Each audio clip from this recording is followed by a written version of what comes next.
Hey, coaches, welcome to Championship Culture. We've got a special guest with us tonight.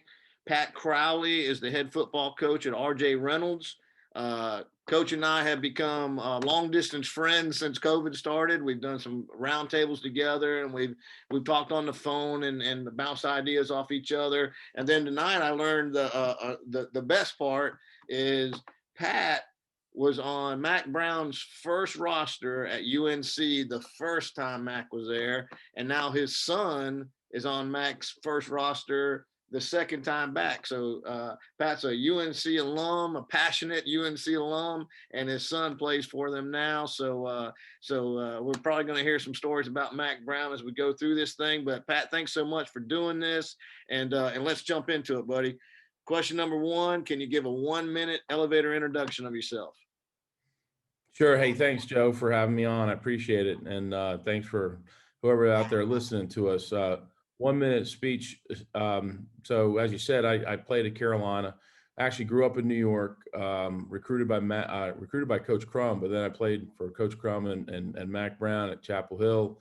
Um, Had a cup of coffee in the NFL.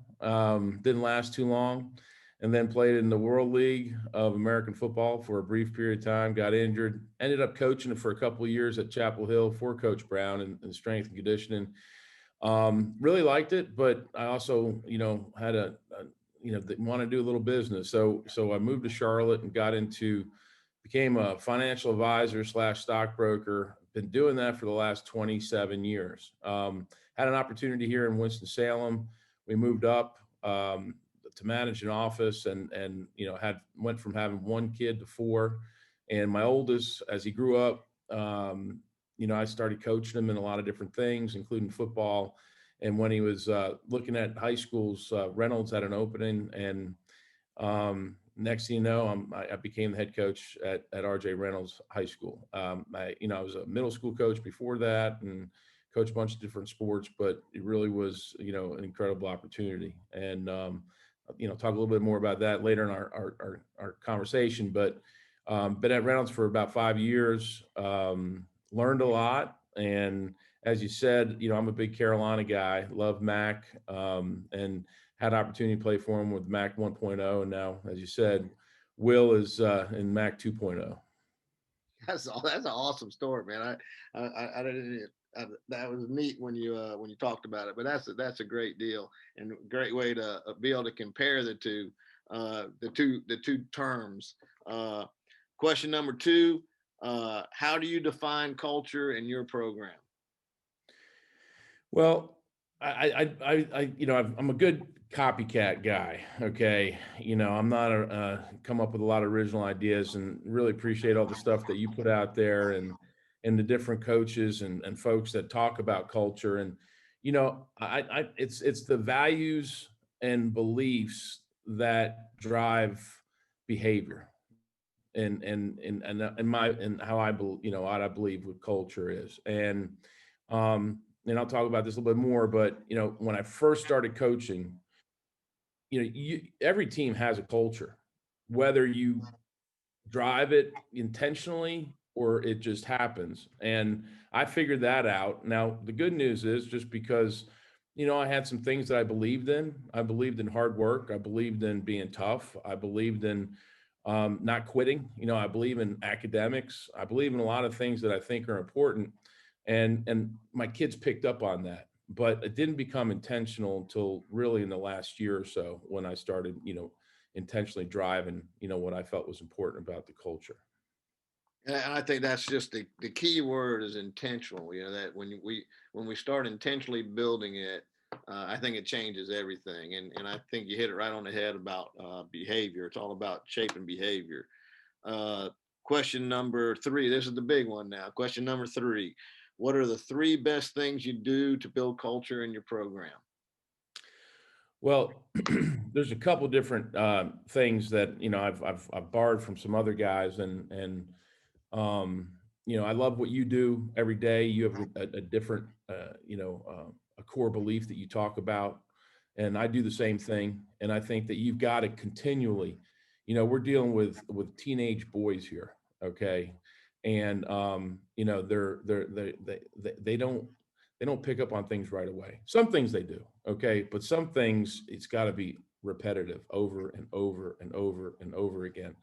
And so every day, we have another core belief that we're talking about. We're talking about leadership, and we're talking about toughness, and we're talking about family, and those are the things that we talk about, just like you do. So I kind of stole that from you a little bit, but that I think is incredibly important. And then one of the things that I picked up here recently that I don't know what it's like. Hopton's probably a little bit different than Winston-Salem. We're a little Maybe a more of a little. little urban, a little more urban here. We've got 12 high schools in our county. I believe four of them are 4A, and or five of them are 4A. And we have what they call school choice in Winston and Forsyth County. So literally, kids can choose whatever high school they want to go to. I've got a kid that, I mean, he could throw a football from his front door to my front door of our school, and he goes to another school in the county. Okay, and I know the kid, and that's for whatever reason, this parents want him to go out there. It's tough, and I so I started thinking about that. It's like, we you can't recruit, all right, but you've got to make your program set apart from others. I think kids talk. You got social media and everything like that. So how do you set your program different from the rest, right? And something else happened where I had a kid who I read in the paper a while back, got in some trouble. It was one of the kids that played for me. He graduated a couple years ago, and I just felt like I need to do a better job of taking these kids from ninth grade to 12th grade, okay, and graduate, and then have a plan for when they graduate. So going back to what I was talking about, it's like when you come to RJ Reynolds, okay, RJ Reynolds is the oldest high school in Winston-Salem. We've had more people graduate from RJ Reynolds High School in Forsyth County than any other high school in the county.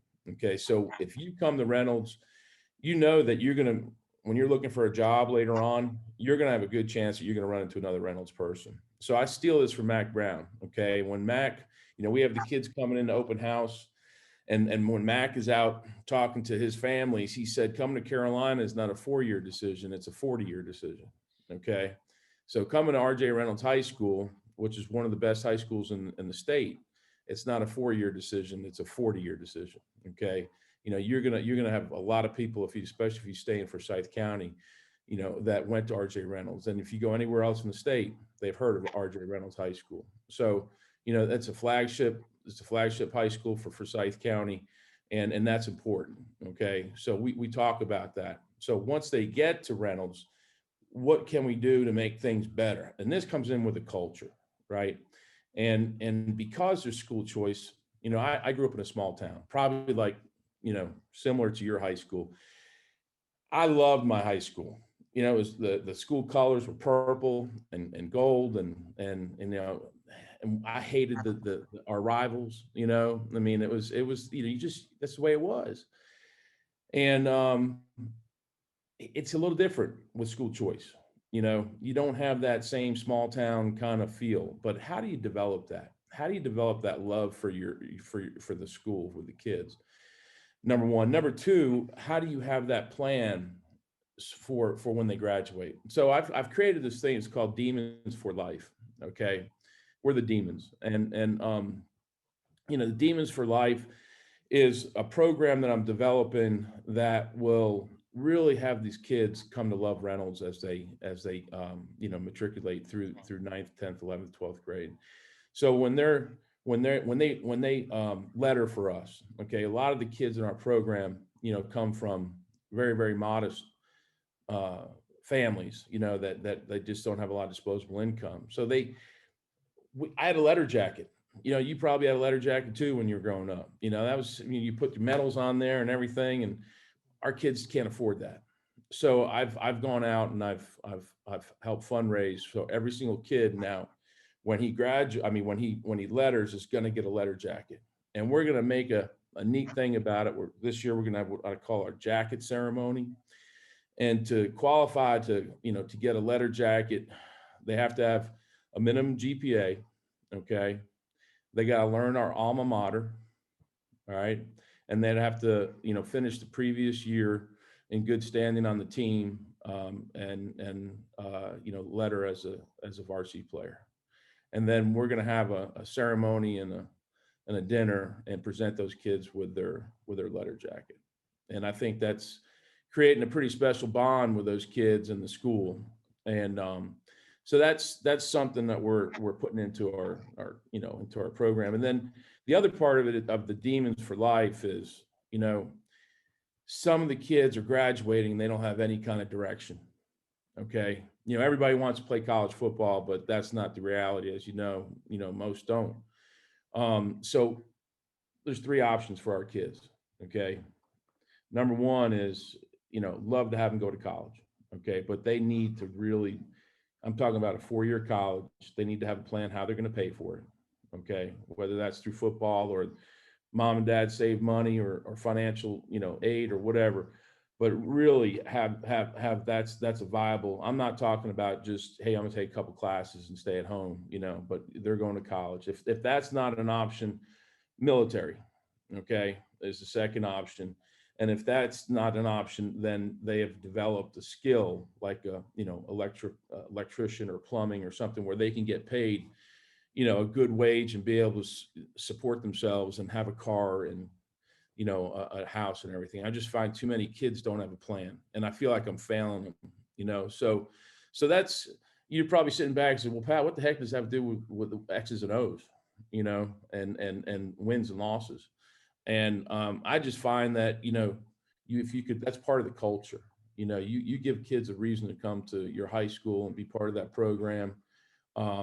It's only going to help in the long run, develop that love of the school and love of the program, and you'll get more kids. I love it, man. A couple questions. One, just on the school of choice thing, is that they get to make that choice once, or is that anytime? How does that work? No, that's a good point. So when I first got here, I was looking around. Joe, we had 22 kids, okay, that were starting for other high schools in our county that lived in my district. Mm. Okay, so literally a whole starting squad that was Reynolds, and and the program hadn't done well, and so when the team's doing better, some kids will follow that. But we have school choice, after, if the kid wants to transfer, he could put in the transfer. So it's not like once they make a decision they're locked in. Wow. It's the kids can move around. Wow. That's something. All right. And then your plan. When do you sit down and do that with the kids? Like, is that freshman year? When do you sit down with them, or is it an ongoing every year check-in? Yeah. What's logistically, how do you do your plan? So with this year with COVID and everything, is a little more difficult, right? But yeah, I want to have the freshmen, starting out with the freshmen, when they come in, we sit down, and this plan is going to change and adjust and everything, but sit down with them and their parents, okay, whoever's at home, and say, part of being part of this program is it's not a right. Okay, it's a privilege to be part of this program, and you've got obligations on your part to be part, and that's going to school, having better behavior, um, getting your work in, having good grades, and making it to all the practices and workouts, and so that's what we're putting together. And we're in at that conversation, you start out, and man, I mean, I look back when I was in high school, and I had some old forms that you fill out for interest for college, and what do you want to be when you grow up, kind of thing. Guess what? I didn't end up any of those, right? I mean, so we know that that's going to change, but if you get them start thinking about it and talking about it, all right, and letting them understand what they need to go to college, I find that the kids aren't going to dig a hole. And a lot of times kids coming in their freshman year, it's a big adjustment coming from middle school. So, getting that changed around so that they're focused a little bit more and they realize that, hey man, I can't dig a hole. I got to get started on this thing. I love the whole idea. Now, do you meet, like, do you have a freshman parent meeting all together and then start meeting with them one on one, or how logistically how do you do it?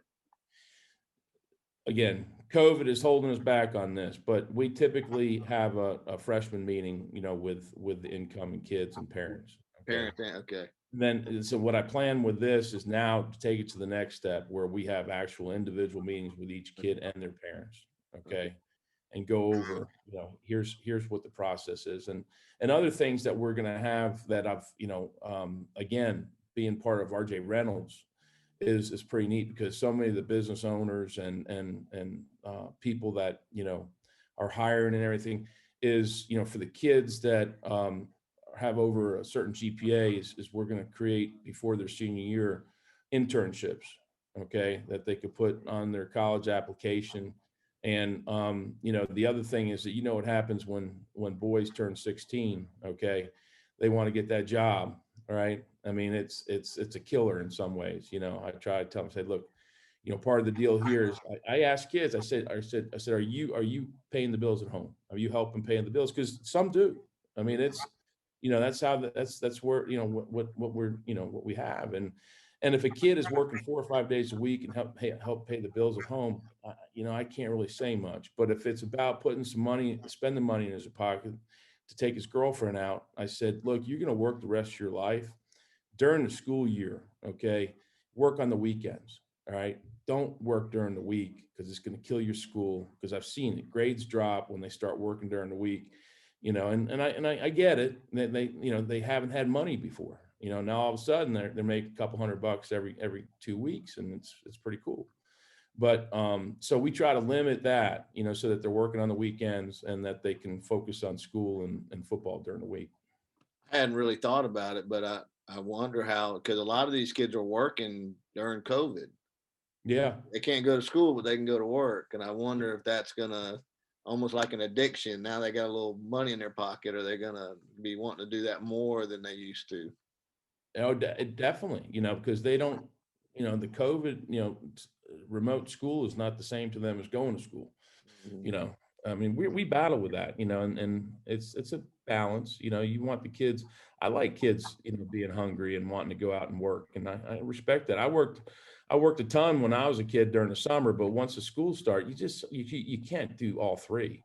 You can't play a sport, you can't go to school, and you can't work a part-time job and be good at them all. Something's going to give, and typically it's first it's football and then it's school, and that's not good for you. Either one of those is not good to go down. No, I'm with you. I'm with you. All right. Yeah. Question number 4. This should be a good one too. What do you know now that you wish you knew when you first got started? No, yeah, everything. Okay. I wish I knew everything. No, so my situation is different than the typical high school coach. Okay. Typically the high school coach comes out of college and he starts teaching and coaching and develops a network of other coaches that he knows, either that he's worked with or that he coached against or been at clinics or, whatever. I didn't have that because I didn't come up through, I was coaching with my son through middle school, and I get to high school and then I get the head coaching job, and I look around and I said, I didn't really know many high school coaches. So, I've got a great staff right now. I'm real happy with the staff I have. Okay. So if I could tell anything to coaches who aren't head coaches yet that are wanting to be head coaches is number one is put it down on paper, what your plan is as a head coach and how you're going to be a coach, and think about it and think through all those different things. I remember listening to Urban Meyer talk about his first head coaching job came through, and he had a binder full of all the different things he was going to do as a head coach, and you're probably going to change a lot of those eventually, but it really helps having a plan. So I would have a plan, Okay. And then really develop that network of coaches that, so that when you build that staff, all right, you've got guys that you could call on that come in and be the, whatever on your staff. I think that's a tremendous help.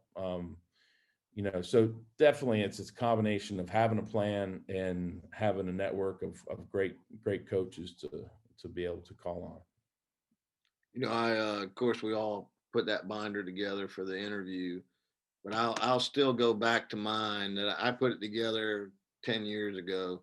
Mm. But every once in a while, I'll go back and just start going through it to make sure I'm staying close to what I was, what the idea was, and what I promised that principal coming in. I wanted to be able to say, and I was able to do this, to get in that meeting with her when I need something. I need you to come through for me now. And I could pull out that binder and say, look, I've gone page by page down this list and done everything I told you I was going to do. Now I need you to do for me. And Right. that was one of the most effective meetings I ever had, was being up, because I'd gone page by page through that binder. And of course, it took me a long time to build that thing, but that gave me some credibility with her to get the things I needed. So that binder is a big deal, and there's a lot of tearing pages out and putting new pages in, but it's a big deal and an effective tool. So great job, man. Here, question number 5. Are you on Twitter? Yeah, I am on Okay, Twitter. so question 5 is your contact information, and do you have anything you want to talk about or promote? I love your plan there. But that reminds me so much. And the colleges are doing it now, of preparing them for life after football. I mean, it's such a big deal.